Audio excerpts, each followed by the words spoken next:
Capítulo 7.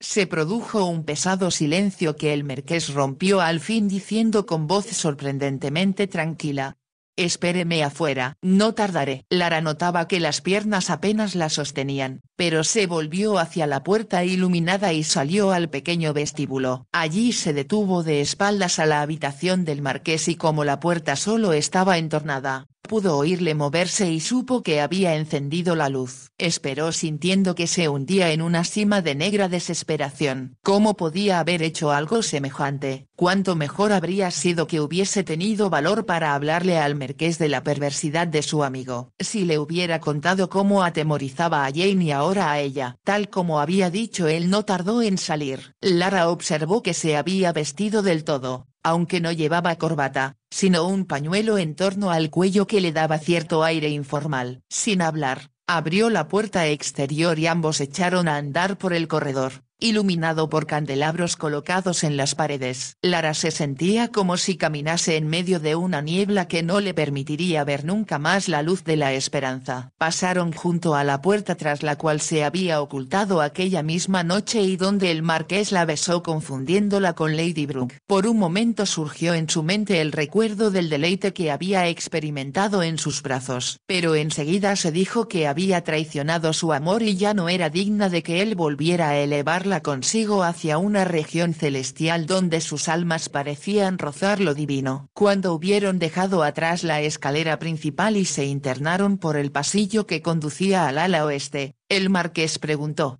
«¿Dónde está Lord Magor?» En la sala de clases», murmuró Lara. «¿Por qué había ido allí? Para verme. ¿Usted le esperaba?». La pregunta fue hecha con voz dura y a Lara le pareció que también despectiva. Aunque no le miraba, se percató de que él reparaba en su escotado vestido de noche y un nuevo dolor vino a unirse al que ya sentía. El marqués sospechaba que ella había atraído la atención de Lord Magor deliberadamente. Como le resultaba insoportable que pensara tal cosa, se apresuró a contestar: «No, no le esperaba, pero sabía que iría porque él había hecho desaparecer las llaves del aula y la de mi dormitorio». El marqués se detuvo de pronto y se volvió a mirarla inquisitivamente. «¿Es cierto eso?». «Lo es», repuso Lara. «Intentó entrar anoche, pero yo había cerrado con llave, así que tuvo que irse». Observó que el marqués apretaba los labios antes de decir: «Así que usted le ha esperado esta noche dispuesta a disparar». «Sí». Se hizo una pausa y luego él preguntó: «¿Con una de mis pistolas?». «No, yo tengo unas pistolas de duelo que pertenecieron a mi abuelo». El marqués la miró extrañado. «¿Las trajo consigo cuando vino a enseñar a Georgina?». «¿Por qué?». En voz baja que apenas podía oírse, Lara repuso: Las traje porque sabía cómo era Lord Magor». «¿Cómo se enteró?». «Ah, ya. Imagino que se lo dijo la señorita Cooper». «Así es, mi amiga estaba aterrorizada por él. Por esa razón ocupé yo su puesto, para que pudiera descansar un poco». «¿Quiere eso decir que no está enferma?». «No, pero sí asustada a tal punto que temí que sufriera un colapso nervioso». El marqués contuvo el aliento y Lara se dio cuenta de que estaba profundamente irritado. No dijo más y echó a andar de nuevo. Ella no pudo hacer otra cosa que seguirle apresuradamente por la escalera que llevaba al piso de arriba y por el corredor hasta la puerta del aula. Mientras lo hacía se descubrió rezando para que por algún milagro Lord Magor hubiera desaparecido. ¿Y si todo no había sido más que una pesadilla? Pero cuando el marqués empujó la puerta y ella miró hacia el interior, pudo ver que el cadáver seguía allí, matando su última esperanza. De pronto escuchó un llanto proveniente de la habitación de Georgina y, sin esperar a más, echó a correr hacia allí mientras el marqués se inclinaba sobre el cuerpo inerte de su amigo. «Señorita Wade», gritaba Georgina cuando Lara entró. Rápidamente, la joven cerró la puerta y corrió hacia la mesita para buscar las cerillas mientras decía: «Ya estoy aquí, cariño». «Tranquilízate. He oído un ruido muy fuerte, una explosión», sollozó Georgina. «Creí que les disparaban a los zorritos». Con dificultad, ya que las manos le temblaban, Lara logró encender un palmatorio y se sentó en el borde de la cama, junto a la niña. «Creo que lo has soñado. Afuera está demasiado oscuro para que los guardabosques puedan disparar a estas horas». He estado llamando, pero usted no venía, le reprochó Georgina. Lo siento, querida, de veras. Es que no te he oído. Estaba muy asustada, señorita Wade. Pero ya no tienes nada que temer ahora que estoy contigo. No, ahora no. Pero es horrible estar a oscuras y asustada. Sí, lo sé. Por eso voy a enseñarte una oración que a mí me enseñó mi madre cuando era pequeña y quiero que la repitas si alguna vez sientes miedo de noche. ¿Es una oración mágica? A mí siempre me lo pareció. La pequeña se acurrucó en el lecho y Lara le subió la colcha hasta la barbilla. Luego, mientras recitaba la plegaria, le pareció escuchar la suave voz de su madre al enseñársela muchos años antes. Ilumina nuestra oscuridad, Señor Dios nuestro, y por tu gran misericordia defiéndenos de todos los peligros y amenazas de esta noche. Por el amor de tu único Hijo, nuestro Salvador Jesucristo. Amén. Cuando terminó, la niña tenía los ojos casi cerrados y dijo con voz soñolienta: sí, es una oración mágica. Y siempre la diré. Al cabo de unos segundos, Lara comprendió que se había quedado dormida. Esperó hasta que estuvo segura de que no la despertaría al moverse. Después apagó la vela y fue de puntillas hasta la puerta, guiándose por la luz que provenía de la sala de clases. Al salir vio que ésta se encontraba vacía. No había señales del marqués y también el cuerpo de Lord Magor había desaparecido. El único rastro que quedaba del crimen era la pistola de duelo que seguía sobre la mesa donde ella la había dejado. Lara la cogió, entró en su dormitorio y la guardó en el fondo del baúl. Mientras lo hacía se preguntó si la policía le permitiría irse a su casa hasta que se celebrase el juicio o si la enviarían a prisión de inmediato. La idea era tan aterradora que sintió deseos de gritar, pero se limitó a llevarse las manos al pecho como para contener los latidos acelerados de su corazón. Su padre tendría que enterarse de lo que había hecho y, aunque la apoyaría y confortaría, sabía que sufriría mucho. Y Jane, la pobre Jane, tendría que atestiguar en el juicio que era ella quien le había hablado de Lord Magor, razón por la cual había llevado consigo las pistolas. ¿Cómo he podido hacer algo tan insensato?, se preguntó desesperada. Oh, mamá, ayúdame. Clamaba por su madre como lo hubiera hecho una criatura, y en realidad no era entonces mucho más fuerte ni capaz de valerse por sí misma que Georgina. Sin que pudiera evitarlo, se deslizó en su mente la idea de que, ya que su madre estaba muerta, solo podía hallar el consuelo anhelado en brazos del marqués. Nada más ocurrírsele, sintió un dolor desgarrador porque le era fácil suponer lo que el marqués pensaría ahora de ella. No podría soportar ver la acusación en sus ojos o oírle decir que la despreciaba. Sería mejor huir para no tener que volver a verle. Pero allí donde fuese la encontrarían y la obligarían a regresar para comparecer ante la justicia. Gimiendo horrorizada, se cubrió la cara con las manos y en aquel momento oyó ruido en la sala de clases. Sin duda el marqués había regresado. A ella no le quedaba más remedio que salir y enfrentarse a lo que fuera. No debía suplicar ni quejarse, sino comportarse con dignidad, como debía hacerse ante cualquier situación por dramática que fuese. Lentamente, porque hacerlo requería un esfuerzo casi sobrehumano, Lara se dirigió a la habitación contigua, donde la esperaba el marqués en pie junto a la chimenea. Ella se acercó a la mesa y se apoyó en esta porque necesitaba algo que la sostuviera. Tenía la seguridad de que su rostro estaba muy pálido, ya que sentía como si toda la sangre hubiese huido de él, pero se las arregló para mantener la cabeza en alto, aunque sus ojos miraban hacia abajo. Después de una pequeña pausa el marqués dijo en voz baja como para no despertar a Georgina: he llevado a Lord Magor a su habitación. No está muerto. Durante un momento sus palabras no lograron penetrar en la mente de Lara. Luego la joven pensó que había oído mal y le miró murmurando: ¿dice que no está muerto? El marqués asintió con un movimiento de cabeza. Sí, está vivo. En realidad la bala ni le rozó. No puede ser verdad, balbuceó Lara. Cuando disparé, se llevó las manos al pecho y se desplomó. Seguía mirando al marqués inquisitivamente, como si pensara que, por alguna razón que no entendía, él pretendía engañarla. Sufrió un ataque cardíaco, explicó el marqués con calma. Hace tiempo que sufre del corazón y acabo de darle la medicina que siempre lleva consigo. Ya ha recobrado la conciencia y he mandado a un mozo para que llame al doctor. ¿De verdad? ¿Es cierto lo que dice? Desde luego. ¿Qué objeto tendría mentirle? Lara se dejó caer en una silla como si sus piernas no pudieran sostenerla más. Estaba tan segura de que le había matado. Dijo como si hablara consigo misma. Creí que tendría que ser sometida a juicio.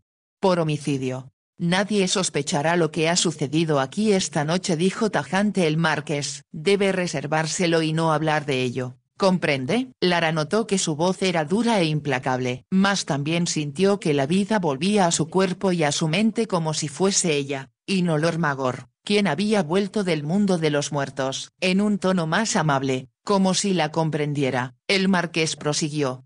Váyase a la cama. Todo le parecerá mejor mañana. Yo me encargaré de cuanto sea necesario. Al terminar de hablar se quedó mirándola como si temiese que se desmayara. Después, ya tranquilo, atravesó la habitación y salió cerrando la puerta detrás de sí. Cuando dejó de oír sus pisadas, Lara apoyó los brazos en la mesa y dejó caer sobre ellos la cabeza. Un milagro la había salvado, pero sabían muy bien lo que el marqués pensaba de ella. Al cabo de un rato, se dirigió a su dormitorio y empezó a hacer su equipaje. Dentro de una semana la señorita Cooper habrá recuperado por completo el color de sus mejillas, comentó el aya. El descanso le ha hecho bien, pero no puedo decir lo mismo de usted, señorita Lara. Es que vengo cansada del viaje, se apresuró a explicar Lara. Tuve que salir muy temprano. Si hubiera avisado que venía, el señor habría ido a esperarla a la estación. El granjero Jackson estaba allí y me ha traído a casa. El aya lo sabía ya, pero Lara deseaba hablar para evitar que le hiciera demasiadas preguntas acerca de la razón de su súbito regreso. En cuanto estuvieron a solas, le dijo a Jane: ya puedes volver a Kiston Priory, querida. Lord Magor sufrió un ataque al corazón. Imagino que estará enfermo durante algún tiempo. Esas son buenas noticias, murmuró Jane. ¿No tuviste problema con él? No se interesó por mí. Lara interiormente pidió perdón por decir mentiras. Estaba preocupada, muy preocupada por ti. Antes que vuelvas, quiero decirte lo que he descubierto acerca de Georgina. Le habló del talento musical de la niña y también de que el marqués iba a ponerla a estudiar con los mejores maestros. En ese caso ya no me necesitarán. El comentario de Jane fue casi instantáneo. No sé tocar el piano y nunca me ha gustado la música. Puedes enseñarle a Georgina las demás materias, explicó Lara. Pero en realidad, Jane, creo que estarías más contenta con niños pequeños. Tal vez tenga razón, asintió Jane, y no creo que a nadie le importe si me voy de Kiston. Tal vez deba hacer una solicitud en una agencia de colocaciones de las que proporcionan institutrices a las casas importantes. No parecía muy entusiasmada con la idea, así que Lara se apresuró a decir: creo que sería mejor que le preguntaras a Lady Ludlow si alguna de sus amistades necesita los servicios de alguien como tú. O si lo prefieres, le pediré a papá que le escriba, ya que son parientes. Te lo agradecería mucho, Lara. Creo que debo regresar a Kiston Priory esta tarde. Puedo pasar la noche en la mansión Kiston de Londres y estoy segura de que mañana enviarán un carruaje para que me lleve al campo. Es una buena idea. Le dejé una nota a Georgina en la que le decía que ibas a volver. Estoy segura de que te espera ansiosa. Esto también era una mentira. Estaba casi segura de que Georgina la echaría de menos a ella, sobre todo porque no había nadie más con quien pudiera montar a caballo, excepto los mozos de la cuadra. Había dejado una nota a la niña en la que le explicaba que volvía a casa porque su padre la necesitaba con urgencia y le pedía que fuera muy amable con la señorita Cooper, que apenas se había repuesto de su enfermedad. También le pedía que le dijera a su tío que no había podido despedirse porque tenía que partir muy temprano. Finalmente había escrito: debes esforzarte mucho en tus estudios de música porque sé que llegarás a ser muy buena intérprete. Yo pensaré en ti y rezaré para que Dios te ayude. Cuando tengas tiempo, escríbeme y cuéntame todo lo que haces. Sabes que me gustará recibir noticias tuyas. Todo mi cariño y que el Señor te bendiga. Lara Wade. Luego había colocado la nota en la puerta del cuarto de Georgina. Sabía que Elijah la encontraría cuando bajara por la mañana a despertarla. Después se puso su ropa de viaje y esperó hasta que oyó sonar la campana de las caballerizas a las 6 de la mañana. Entonces bajó la escalera y pidió al primer lacayo que vio, adormilado y en mangas de camisa, que fuera a la cuadra a pedir un carruaje que la llevara a la estación. Cuando regresó el muchacho, le indicó que bajara su baúl. No había señales de los sirvientes de más edad cuando, un cuarto de hora más tarde, dejó Kingston Priory. Los jóvenes se habían limitado a obedecer sus órdenes sin mostrar curiosidad por su partida. Todo resultó más fácil de lo que había esperado. Tomó un tren que llegó a la estación solo 10 minutos después que ella bajara del coche. En Londres, sin embargo, tuvo que esperar largo rato antes de poder coger un tren que la llevara a la estación de Little Flatbury. Pero ahora estaba ya en su casa, que en contraste con Kingston Priory le parecía ahora más pequeña y humilde que antes. Trató de no pensar en nada que no fuese convencer a Jane de que, ahora que estaba a salvo de Lord Magor,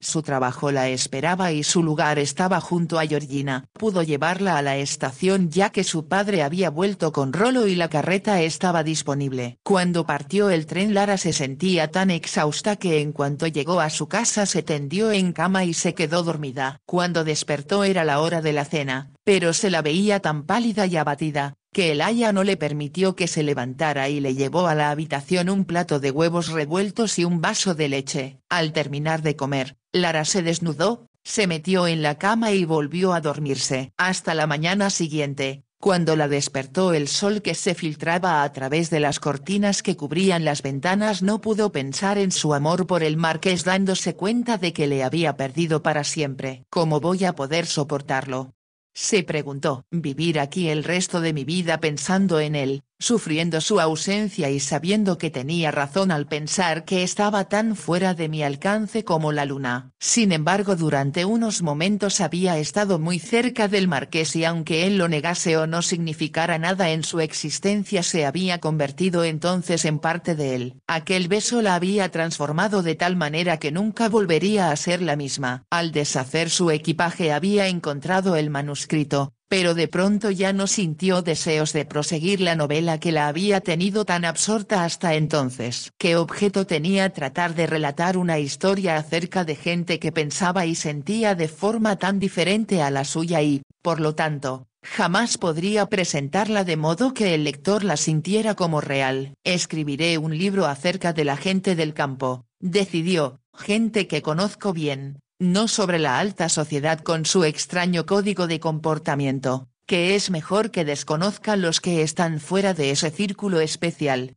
Me alegra que estés de nuevo con nosotros, querida, le dijo su padre al día siguiente mientras desayunaban. Y cuando lo repitió a la hora de la comida, Lara se dio cuenta de lo mucho que la había echado de menos. Me encanta estar contigo, papá, le respondió, y no deseo volver a irme nunca. Pero también me alegra que hayas tenido una oportunidad de cambiar, sonrió Lord Horlington. Me doy cuenta, querida, de lo aburrido que debe de ser este pueblo para ti. Quisiera que pudiéramos trasladarnos, pero temo que el obispo ha olvidado que existo. Somos muy felices en Little Flatbury. Lara deseaba mostrarle su lealtad y su apoyo. Todos aquí te quieren, papá. Como bien sabes. En aquel momento se le ocurrió que el marqués debía de tener varias villas en sus enormes posesiones. Le resultaría fácil, si lo deseara, colocar a su padre en una parroquia más grande y con mejores ingresos. Pero eso jamás sucedería, pensó con amargura. Aunque procuraba mantenerse ocupada con tareas de la casa, no podía evitar preguntarse qué sucedería en Kingston Priory y si, por lo menos, el marqués le dedicaría algún recuerdo pasajero. Pasó la noche despierta pensando en él y cuando llegó el lunes se dijo que el príncipe de Gales, Lady Brooke y el resto del grupo estarían a punto de partir de Kingston después de numerosos adioses. Se preguntó si el marqués se iría con ellos o quizá, porque deseaba montar a Black Knight o cualquier otro de sus extraordinarios caballos, permanecería en la casa hasta más tarde. Imaginaba que él y Georgina irían a la pista de carreras y se preguntó si la echarían de menos o si la niña diría, como lo había hecho en otra ocasión, que era más divertido con 3 caballos. Debo olvidar, no puedo seguir con estos pensamientos, Se reprendió con severidad. Se puso su sombrero, el viejo que era el único que poseía ya que Jane se había llevado el de lazos azules y se dirigió a la villa. Había una mujer anciana a la que visitaba siempre que tenía tiempo. Estaba casi ciega y todo lo que podía hacer era permanecer sentada en su casita y esperar que algún vecino amable le dijera lo que sucedía en el mundo. Lara cortó algunas fragantes lilas blancas del jardín y al hacerlo recordó los arbustos en flor de Keystone, junto a los que caminaba cuando oyó a Lady Louise decir lo mucho que amaba al marqués. Si Lady Louise formaba parte de la lista de mujeres que le habían amado y perdido, ella también. Solo que él nunca lo sabría y, por supuesto, no tendría que sufrir sus recriminaciones ni lamentos y, mucho menos, que se convirtiera como Lady Louise en huésped indeseada. Al menos en ese sentido el marqués tiene suerte, se dijo con amargura. Pasó una hora con la anciana ciega y como le resultaba difícil hablar de otra cosa, le contó cosas de Keystone Priory y de Georgina. Aunque trató de no mencionar al marqués, su nombre surgió en el relato inevitablemente. Cuando se levantó para despedirse, la anciana le cogió una mano entre las suyas y le dijo: «Te han herido, querida, puedo notarlo en tu voz. Rezaré para que todo te salga bien. Con frecuencia Dios atiende mis plegarias. Estoy segura de que así es. Encontrarás la felicidad, me lo dice el corazón. Eres una buena muchacha y te pareces a tu madre. Nunca habrá una dama más distinguida y amable que ella». «Esto es cierto», convino Lara. «Gracias por decir que me parezco a ella. Tu madre fue feliz, muy feliz con tu padre, y tú también lo serás. No olvides que yo te lo he dicho». «No lo olvidaré», repuso Lara, mas sin ninguna esperanza de que el vaticinio llegara a cumplirse. Regresó por el polvoriento camino que serpenteaba entre las casas y cruzaba el parque de la villa antes de que apareciera a lo lejos la silueta gris de la iglesia. Pero lo que a Lara le parecía ver era el aterciopelado prado que se inclinaba hacia el arroyo donde alguna vez habían pescado los monjes, los muros rojizos de la casa y el gran vestíbulo con techo de vigas donde había visto por primera vez al marqués. Por mucho que lo intentara no podía escapar de él porque llenaba su mente y su corazón. No tenía objeto luchar contra el amor y aun cuando no pudiera alcanzar la luna, podía mirarla y saber que estaba allí siempre, en el cielo. Abrió la puerta de la vicaría y la dejó sin cerrar para que entrara la luz del sol. Sabía que su padre estaba ausente visitando una granja cuya dueña se encontraba muy enferma. El aya había salido de compras a la villa y Lara,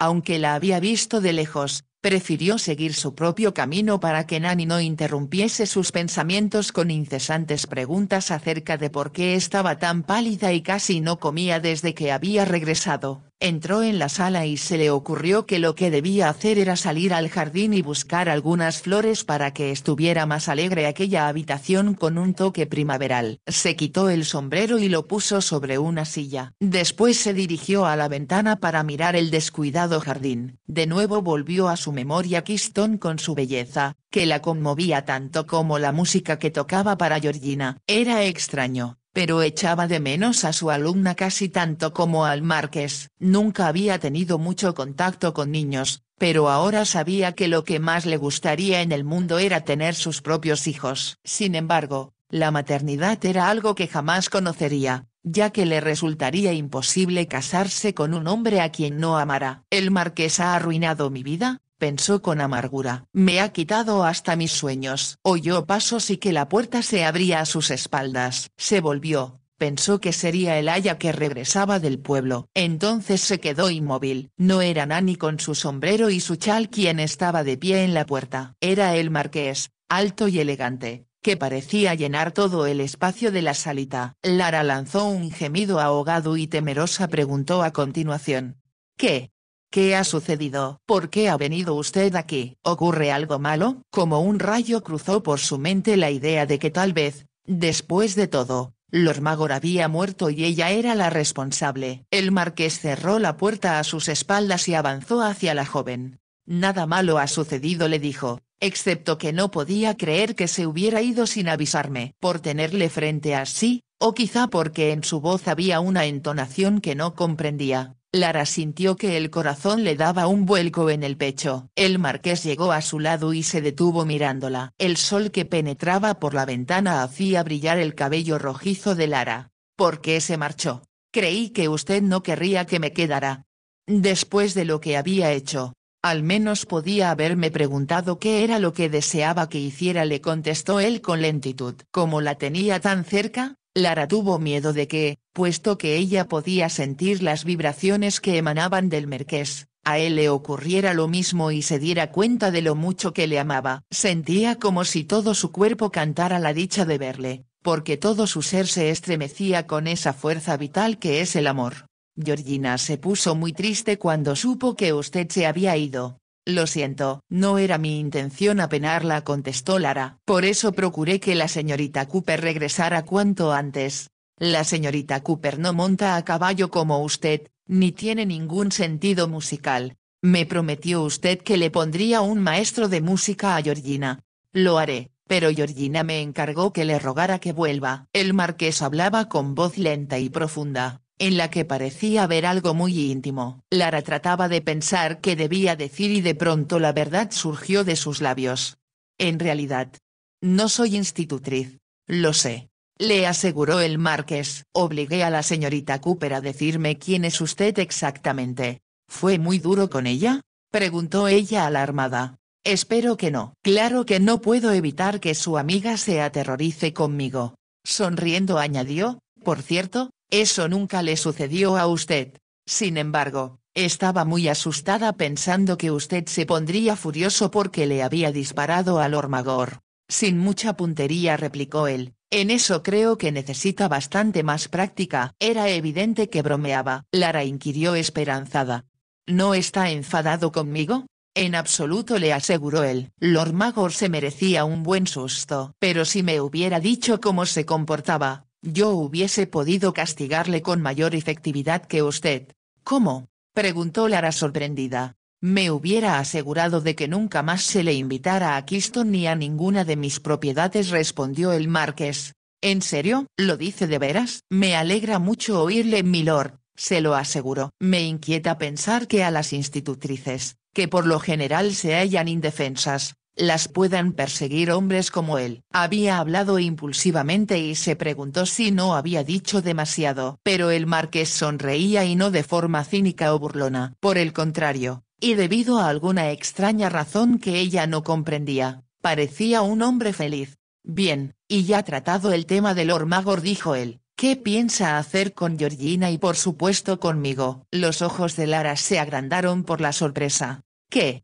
¿Qué puedo hacer?, inquirió en un balbuceo. Queremos que vuelva a Kingston Priory, pero no como institutriz, sino para ocupar una posición más permanente. Lara contuvo el aliento y en sus ojos continuaba la mirada inquisitiva. El marqués le puso ambas manos en los hombros y la atrajo hacia sí. ¿Podemos ver?, preguntó, si nuestro segundo beso es tan maravilloso como el primero. Y sin esperar respuesta, sus labios se posaron en los de ella, mientras la maravilla de lo que sucedía la atravesaba como una flecha radiante. Lara pensó que aquello no podía ser verdad, que estaba soñando. Sin embargo, el éxtasis que ya había sentido en otra ocasión brotaba nuevamente en su interior y subía de su garganta a sus labios mientras todo su cuerpo vibraba con una gloriosa emoción. Una vez más, el marqués la elevaba al cielo besándola hasta dejarla sin aliento. A Lara le parecía imposible sentir tal arrebato y seguir con vida. Cuando él levantó la cabeza, murmuró de manera casi incoherente.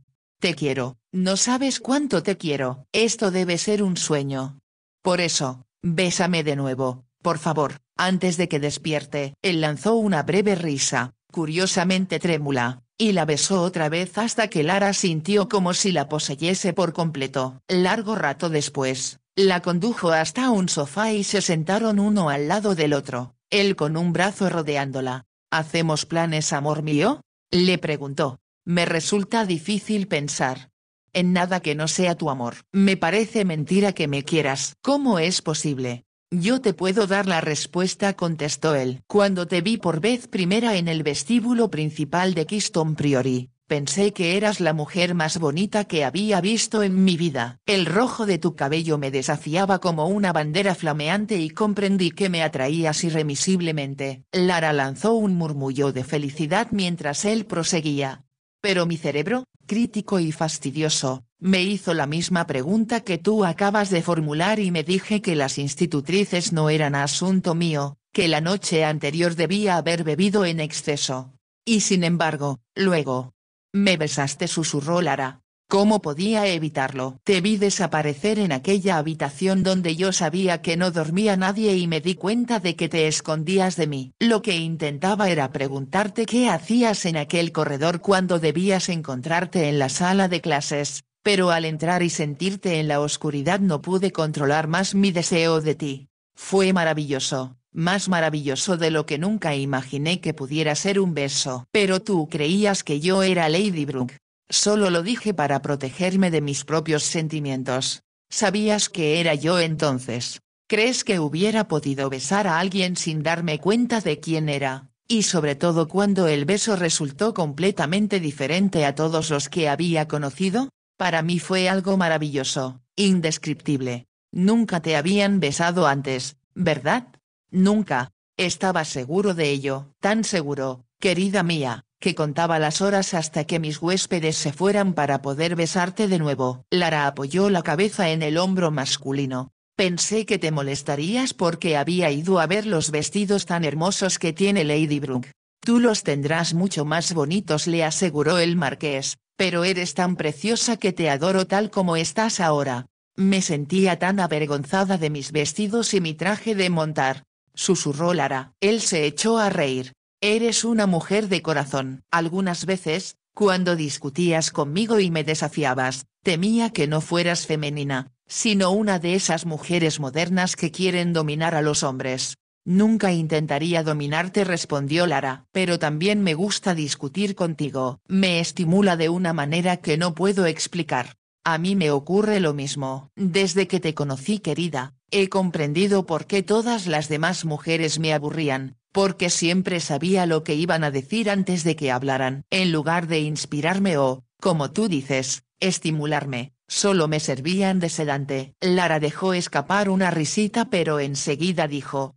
¿Y si después de un corto tiempo te aburres de mí? ¿Te das cuenta de que como soy muy ignorante acerca del círculo social en que te desenvuelves, tal vez luego te des cuenta de que has renunciado a tu libertad sin ganar nada a cambio? Te habré obtenido a ti y eso es lo único que deseo. Además, por lo que conozco de ti y lo que la señorita Cooper me contó sobre tus ideas y aficiones, sé que me será imposible aburrirme contigo. Por otra parte, tengo mucho que enseñarte. ¿Querrás hacerlo de veras? Por supuesto. Lo que más deseo es enseñarte a amar. Además, tenemos muchas cosas en común, como nuestro gusto por los caballos y la música. Si Dios quiere, en el futuro también nuestros hijos. Observando el rubor que cubría las mejillas de Lara, añadió.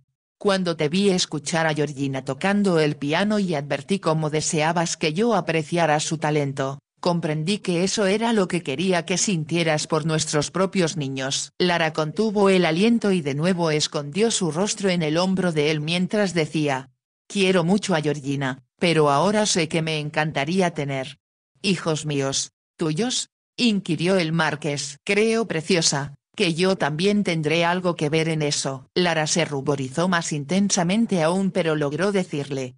Hoy pensaba, antes de que llegaras, que nunca tendría ninguno. Porque no podría casarme con nadie a quien no amara tanto como a ti. El marqués la hizo levantar el rostro y la besó. Lara se dio cuenta de que le había excitado con sus palabras, pues ahora en sus labios había un fuego que antes no tenía y una pasión apremiante y exigente. Le estaba diciendo sin palabras que se rindiera a él por completo y, mientras seguía besándola, Lara comprendió que era lo que ella deseaba también. Quería entregarle no solo su corazón y su alma, sino también su cuerpo. Te deseo. La voz masculina sonaba profunda y trémula por la pasión. ¿Cuándo te casarás conmigo? Deseo ser tu esposa, respondió Lara. Lo deseo más que nada en el mundo, pero todavía tengo miedo. ¿De mí? En realidad no, aunque a veces eres atemorizador, sino de convertirme en tu esposa.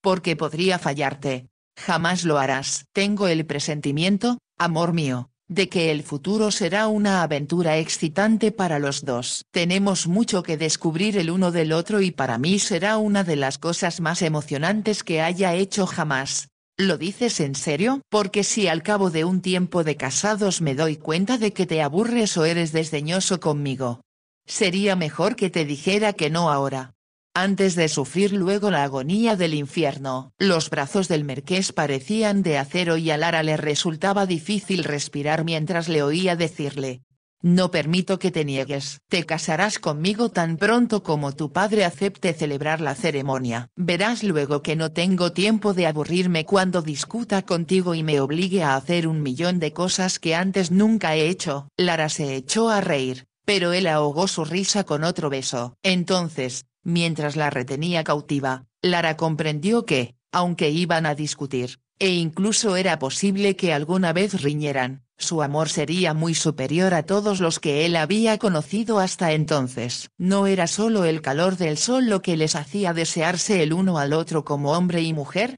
sino también la blanca luz espiritual de la luna que elevaba sus almas. Ambos habían encontrado juntos el amor que ella trataba de expresar en su libro, el que había entrevisto en la belleza de Kiston Priori y en la música que tocaba para Georgina. Era el amor que hombres y mujeres han buscado desde el principio de los tiempos y estaba segura de que Dios inspiraría, guiaría y protegería su vida en común.